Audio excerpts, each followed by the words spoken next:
In fact, the entire time which marks this transition, if I may, from abstraction to contemporary art, is a period for which we still haven't defined basic boundaries. And it seems to me that for anything achrome, meaning for any painting that's both monochrome and which tends towards the monochrome, Claude Bellegarde is a major artist.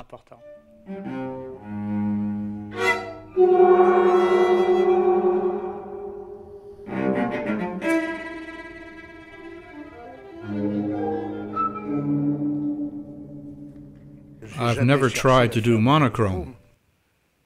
I tried to provide a kind of light, and light is variegated.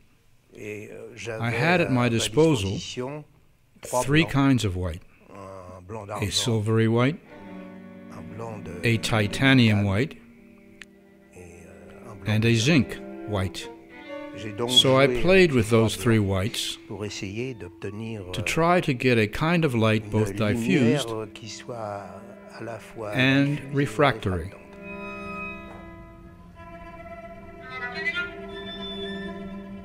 When you have a good look at a Claude Bellegarde painting, he's quite right, it's not a monochrome painting. There are some very important nuances between the different colors of white, so to speak, through the use of diverse materials. At first I had this canvas painted the way it comes from stores, generically white. I wanted to keep some aspects of this unpainted canvas and work on successive superpositions of whites.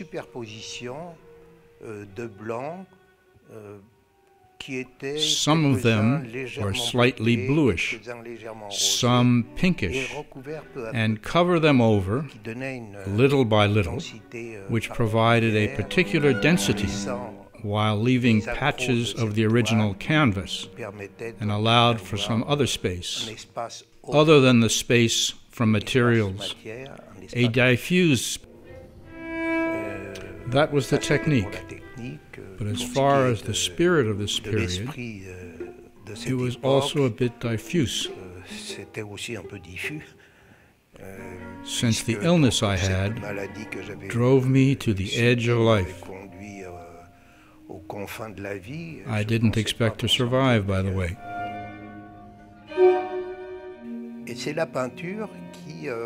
Painting that became my therapy contributed to getting me back onto the road to living and toward the light.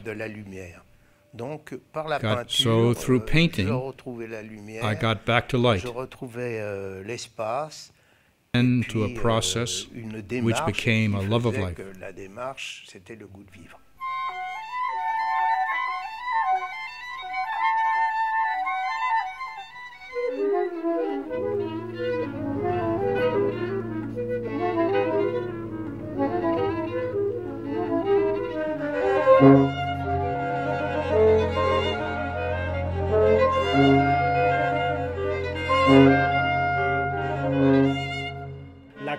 Claude Bellegarde's achromism isn't the result of any conceptual decision, but an artistic evolution via abstraction, light, and space. This is an interesting evolution, since you often think of monochromism or monochromiche as purely conceptual works, which for artists isn't necessarily so. So, with Claude Bellegarde, both of us chose two paintings we think are important to showcase this artistic evolution, from action painting, since Claude Bellegarde actually used gestural abstraction, towards a much more interiorized art, which is the achrome period from 1953 to 57. This is when he met Pierre Restany. Restany scouted his work, and he was interested in those artists coming after the informal style of Michel Tapier. He was interested in artists with quote-unquote cosmic preoccupations, who have an idea of representation of the universe through the artist's sense contact, or the artist's id, with infinite space. This artist's sense and id contact with infinite space is the real characteristic of Claude Bellegarde.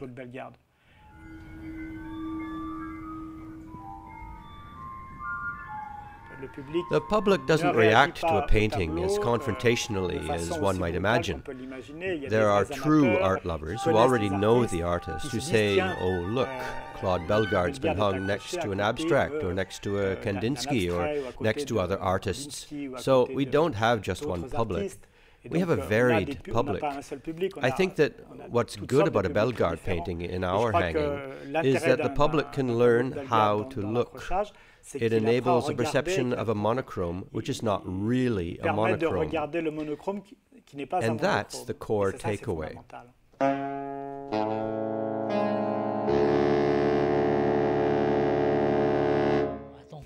In your direct contact, I saw the elaboration of a thought process in pictorial action. For me, it was something very interesting, informative, and new. I thought I saw a great moment in painting, per se. In hindsight, I see that you were the driving force behind this idea about color. What was crucial for me was that coherence that you had, and that kind of faith that made you, I think, that made you one of the key elements of the group I wanted to create, and which I called imaginary spaces. And I think that the color used in the cabine stands out as an important milestone in the whole history of post-war ideas about art. No doubt that you are one of the last, what the French call colorists, so to speak, but in a true, almost philosophical meaning of the term.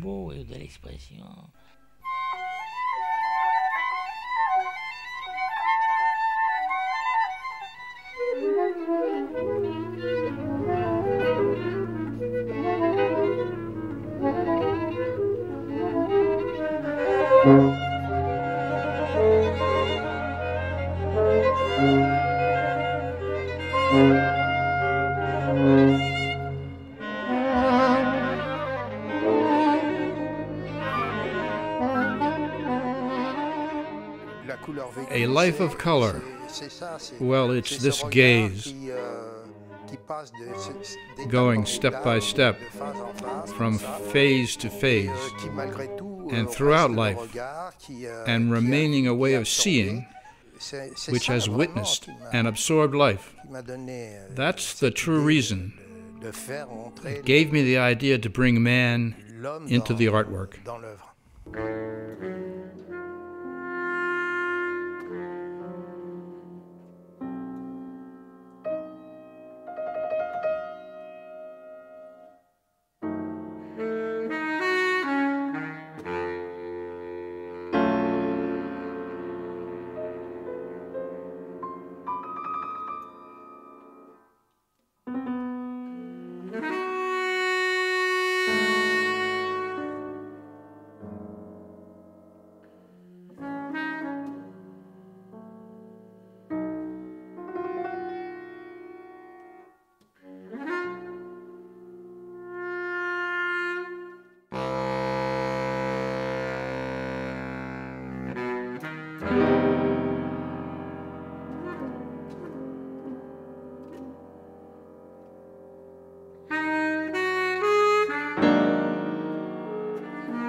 By painting, I've always wanted to achieve color resonance and color vibration.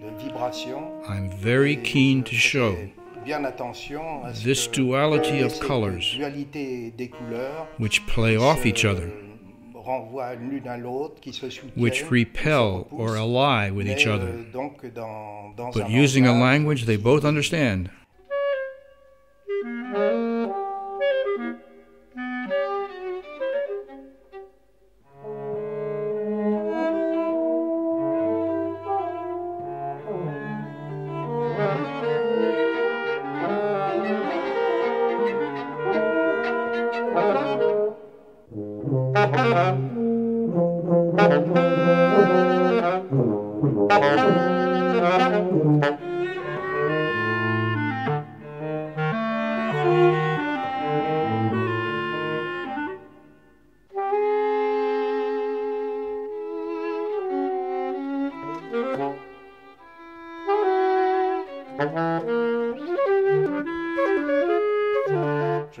I'm very sensitive to sounds, and the relationship between the audible and the visible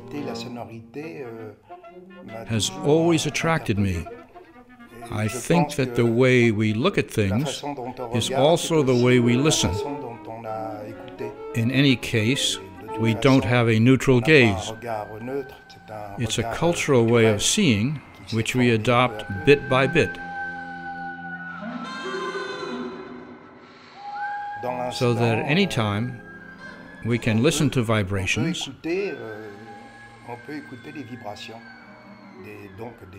and of course luminous vibrations too. For me, that's what's interesting to transcribe into painting, and that's what I've tried to do over several periods.